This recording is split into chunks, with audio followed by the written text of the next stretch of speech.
Dixon technologies, जो कि India के one of the largest contract manufacturer है ऑफ television, washing machine, smartphone, LED bulbs, batten, downlight, CCTV security system, और past में भी इन्हें कई सारी मल्टीनेशनल कंपनी से भी कॉन्ट्रैक्ट मिले हैं। तो डेफिनेटली काफी ज्यादा बड़ी कंपनी है और इनके मैन्युफैक्चरिंग यूनिट्स आपको नोएडा, देहरादून और तिरुपति में देखने मिलेंगे। लेकिन अब इस कंपनी ने डिसाइड किया है कि वो अब जल्द ही अपने एक और न्यू मैन्युफैक्चरिंग प्लांट को सेटअप करेगी इन कर्नाटका। रिसेंटली ही कंपनी के फाउंडर और एग्जीक्यूटिव चेयरमैन सुनील जी की हाल ही में एक डिस्कशन हुई थी with state deputy chief minister CN Ashwath Narayana. इस डिस्कशन के दौरान उन्होंने अपने इंटरेस्ट को जाहिर किया, जहां पर उन्होंने बताया कि वो यहां पर एक प्लांट को बनाना चाहते हैं to produce laptops and tablets और भी कई सारे अन्य गैजेट्स। वैसे डिक्सन टेक्नोलॉजी की बात की जाए तो ये नोएडा बेस्ड कंपनी काफी ज्यादा बड़ी भी है। ये $2.5 बिलियन की मार्केट वैल्यूएशन रखती है। ये वही कंपनी है जो शाओमी के टेलीविजन्स को, LG के वॉशिंग मशीन्स को, फिलिप्स के लाइटनिंग प्रोडक्ट्स को, सैमसंग के मोबाइल फोन्स को बनाती है और रिसेंटली इन्होंने नोकिया के साथ भी एक डील कर लिया।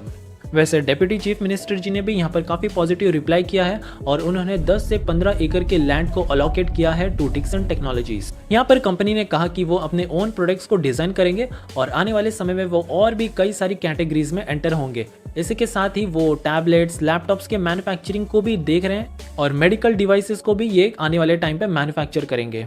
इसके अलावा कंपनी के वेयरेबल सेगमेंट में भी एंटर होने की पूरी तैयारी है। तो अब कंपनी का ये जो प्रोजेक्ट है to set up manufacturing facility in Karnataka, तो इसे under electronic system and designing and manufacturing यानी कि ESDM स्कीम के तहत कंसिडर किया जाएगा। आपको बता दें कि कर्नाटका गवर्नमेंट की ये जो पॉलिसी है ऑफ ESDM, तो इस पॉलिसी के तहत अगर कोई भी कंपनी बेंगलुरु अर्बन डिस्ट्रिक्ट के अलावा अपने मैन्युफैक्चरिंग प्लांट या कोई भी प्लांट को सेटअप करती है तो वो एलिजिबल हो जाते हैं फॉर सब्सिडीज और भी कई सारे कंसेशंस के लिए।